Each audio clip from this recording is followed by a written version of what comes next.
Good afternoon, everybody. I'm very delighted to participate today at the Peggy Lillis Foundation Summit as a speaker. Even if it's virtually today, it's a very good thing that such events can take place online in this particular pandemic period. To present myself, I'm Lise Laurienne. I'm a pharmacist and I work at Davoltera as a market access manager. And just a word about Davoltera. So Davoltera is a biotechnology company based in Paris, in France. And we are developing novel therapeutic options, preserving patients' microbiota to prevent and cure life-threatening disease such as the topic of today, C. difficile infection. So before my presentation, and this is very important for me, I would like to thank Christian and his entire team to organize for all their energy in organizing this event, and also for giving me the opportunity to make this presentation of CDI, patient quality of life. So I will put the presentation up just like this. And so you may have noticed, unfortunately, I was not able to be there in live among you. Nevertheless, it seems very essential to raise the subject of quality of life of CDI patients. It's very foremost of importance topic. As you may have had the opportunity since the start of this event, we will leave you the opportunity during the presentation to express yourself on a certain point through polls so that you can share your CDF experience. And at the end of my presentation, my colleague Pierre-Alain Bandinelli, who is also involved in this study, will be available to answer the questions you may have and discuss with you the result of our work. Okay, so let's start. Actually, we decided to initiate a quality of life study project 3 years ago because of an observation. Firstly, C. diff infection affect more and more people, especially since 2000, but you already know that, with very high severity, and mortality does not decrease, so very important topic. Second, this disease causes very disabling symptoms for patients. Some of them are very well known and described in the literature. It is the case of gastrointestinal manifestation, ranging from simple diarrhea to very serious GI complications, such as it is written, fulminant colitis or toxic megacolon that can be fatal, and this is pretty serious. However, at that time, so 3 years ago, we had the opportunity to speak with gastroenterologists taking care of CDI patients, and also to discuss directly with CDI patients, and we realized that the impact of the infection went far beyond just GI symptoms, and the impact of this disease was much more global, including consequences such as psychological impact on professional life, that were much less described in the scientific literature. However, at the initiation of the project in 2017, only one study had been published aiming at studying the quality of life of CDI patients. And since then, so they are mentioned here, 3 other studies have been published on this topic. It is better, but it remains very little number, especially considering the burden of this infection. And of note, none of these studies were qualitative studies. None compared the consequences of C. difficile infection during and after the infection, and none evaluated the long-term impact after the infection on quality of life. And this is from this observation that we decided to set up a survey to assess quality of life in patients experiencing or experiencing CDI. The goal was to highlight other consequences with strong impact on quality of life.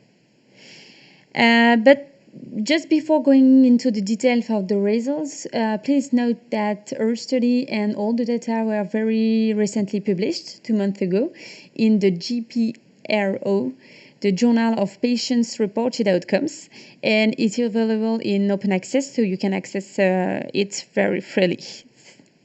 The link is provided at the end of this presentation.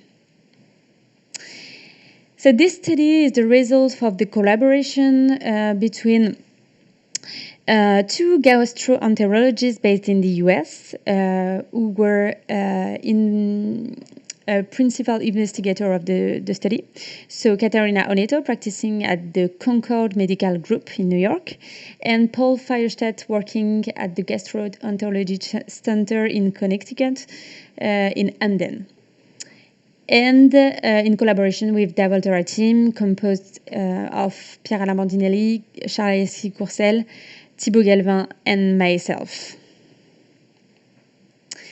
The aim of this study was therefore to assess the impact of C. difficile infection on patients' quality of life in the United States by qualitatively assessing the consequences of the infection in all people who have experienced CDI. The study was then observational, as there was no intervention. It was simply a collection of the feedback from patients who have experienced the infection, and it was cross-sectional. That is to say that no other restriction criterion were applied in attempt to collect information from the CDI population as representative as possible. All patients were invited to answer around 30 questions in an online survey questionnaire. And the scope of the questions involved demographic questions, sex, health insurance, age, etc. Question about the C. diff infection in itself, including disease severity, treatments, symptoms, and number of recurrences. There were also additional questions which examined the patient's health-related quality of life, HRQoL. And this section includes and covers the impact of CDI on several aspects, for example, on daily activities, social interactions, work productivity, etc. Just as a precision, the survey was self-adaptive, and the total number of items each participant answered varied based upon their responses.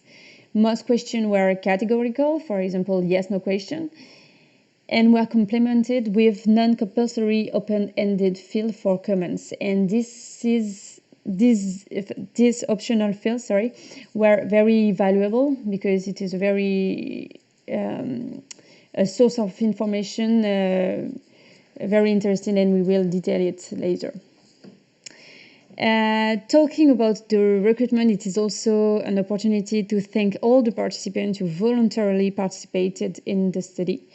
And it is also an opportunity to thank the Peggy Ladies Foundation, which kindly, through its website, through its newsletter, and other various ways of communication, enable us to disseminate the survey. And maybe some of you have participated in this study, and we thank you very much. It is very valuable to understand the burden of this disease.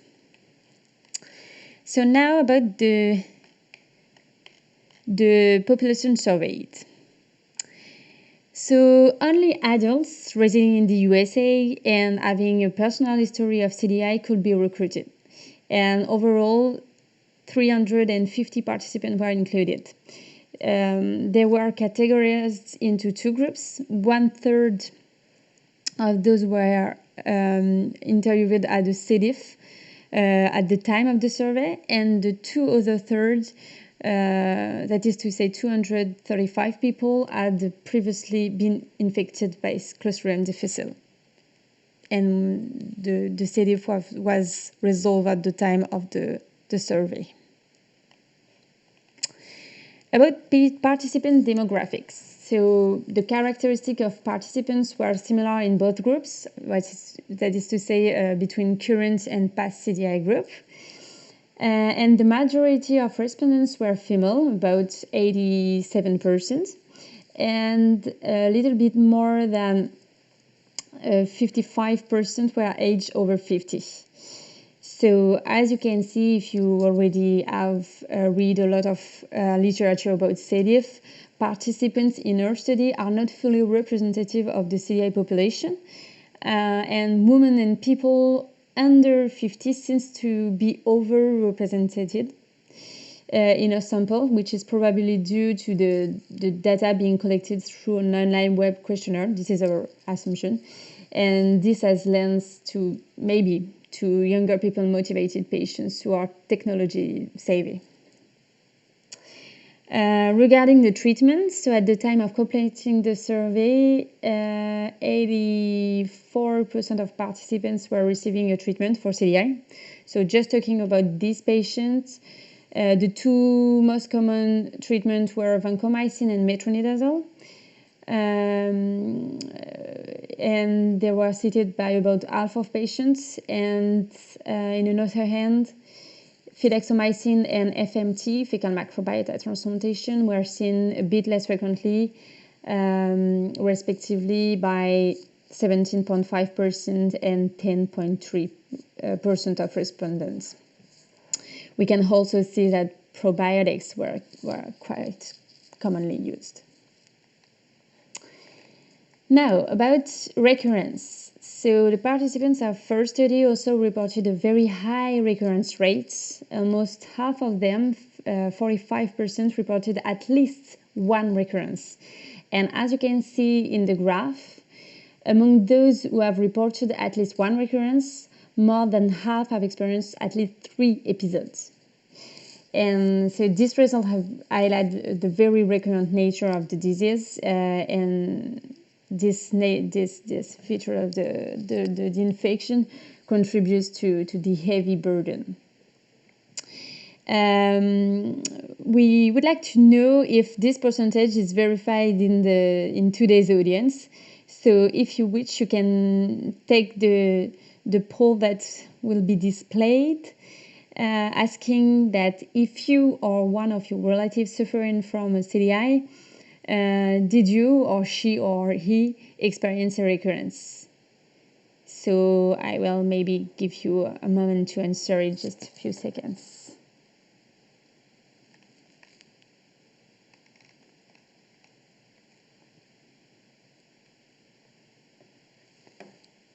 Okay, moving on.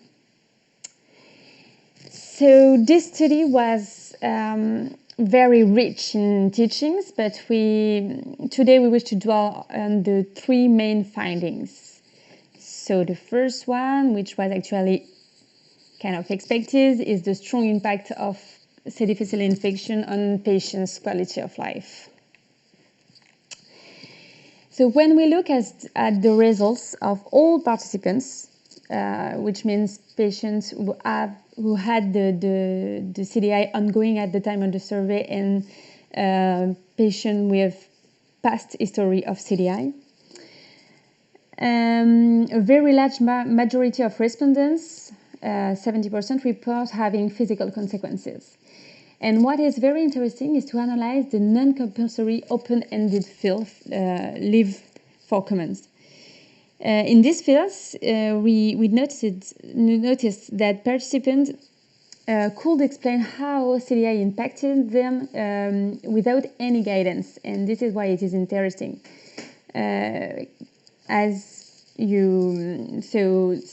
Example of quotes are right at the bottom of the slide.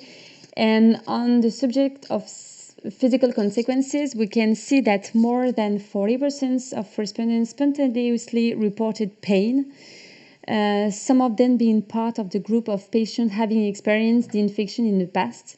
For example, we can see that a respondent stated that he still experiences quite a lot of pain from inflammation, and this is after the infection. Another often cited physical consequence is the fatigue, the weakness. These consequences reported also spontaneously by almost 40% of participants. And we can also note that almost 20% spontaneously reported the loss of appetite and or weight loss.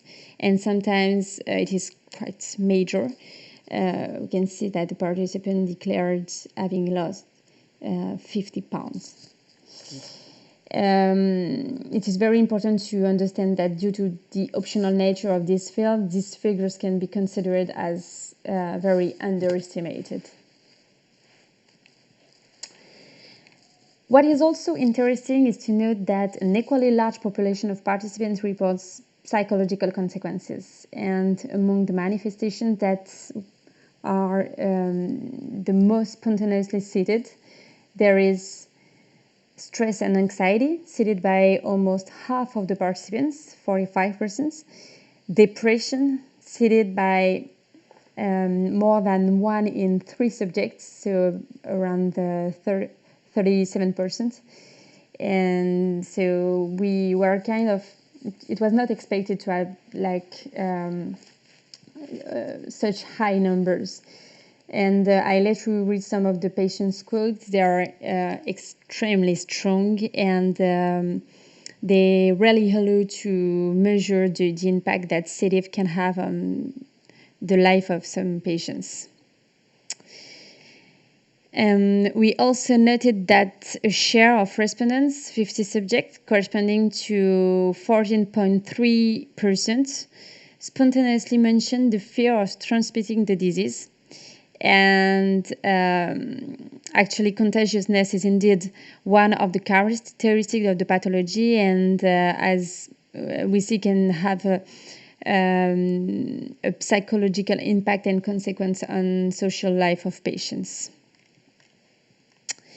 Now, if we look at this slide, so finally, it is the impact of daily activities that stands out the most, with 3/4 of respondents declaring that they are impacted in their daily activities.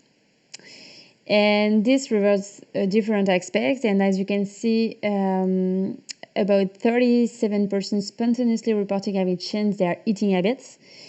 And one of the participants, and it is not the only one, mentioned that in particular that he could not eat anything, only the bread diet, which is a diet consisting only of bananas, rice, applesauce, and toast, which is indeed really restrictive. We can also see that 1/4 of participants mentioned a limitation of their movement. And actually, when analyzing the results, we were able to see that many patients reported this feeling of feeling trapped at home. And finally, also, nearly 1/4 of patients mentioned limiting contacts with others, and in particular romantic family and friends and relationships. So as I said, I will remind you that all the figures I mentioned in the previous 3 slides come from comments with optional nature. So this figure can be very considered as underestimated, and the conclusion of these results, which are not exhaustive, but they illustrate the strong and global impact of the infection. Okay, so the second findings we wanted to highlight today is one which for us was a bit less obvious before the conduct of this study, and it is the long-lasting nature of CDI consequences. So the long-lasting nature of this infection was highlighted in our study because we did not show any difference between patients with past CDI and patients with current CDI when comparing the percentage of participants reporting physical or psychological consequences. And just so you know, it is not mentioned here, but it is also interesting to note that some symptoms, such as, for example, IBS, were even identified more frequently after CDI. And this reconfirmed the previously documented high frequency of IBS following CDI. And it is estimated about 25% of patients having these symptoms after CDF. We can also see that almost all current CDI participants, nearly 94%, admitted that their daily activities were impacted by the infection. And this trend was also seen in the past CDI cohort, a bit less frequently, 65%, but still remains very high. Now, if we look at the results only in patients with a resolved CDI, so the past CDI group, and if we look at the consequences of the infection as a function of the time since the last CDIF. So each curve, we can see it there, each curve represents a consequence of the infection. And what is interesting is to see that the curves are relatively flat. And this suggests that the rate of respondent mentioning each of the consequences, so for example, the physical consequence, the psychological consequences in red, the impact on daily activities, the impact on work, and of work stop also. So it is exactly, they remain comparable regardless of the time of the last CDI. So these results are, in my opinion, very, very valuable because we realize that the CDI consequence lasts over time after the infection. So again, we offer you the opportunity to answer a new poll to check if the results we just mentioned, so the high impact and the long-lasting nature of the CDI, if you agree with this result from your experience. So please, if you are involved, if you have an experience with CDF, personally or with relatives or your patient, from your experience after an episode, do patients still encounter physical consequences, psychological consequences, and impact on daily activities? And again, I will give you a moment to answer this poll.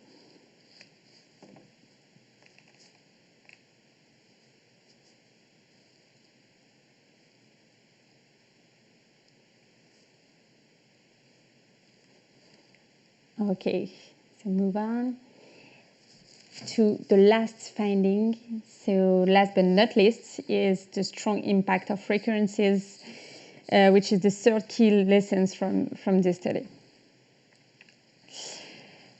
So as you can see on the graph, when we compare participants with any recurrence with patients having a single episode, which means without any recurrence, those with at least one recurrence have significantly higher rates of physical and psychological consequences, greater impact on daily activities, and greater impact on work activities too, and also more work interruption either during or after the infection.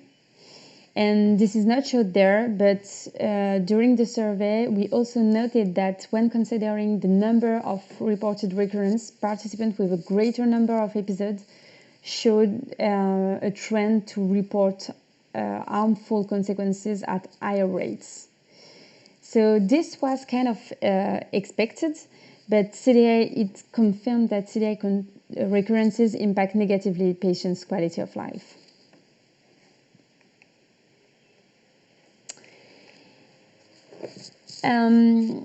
And so during the study, we also wanted to know and to ask some questions about the fear associated with CDI, and results are very interesting. So we can see that 87% of respondents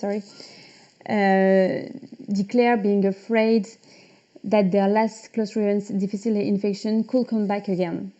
and also to the question on a scale from of 0 least to 10 most on a daily basis.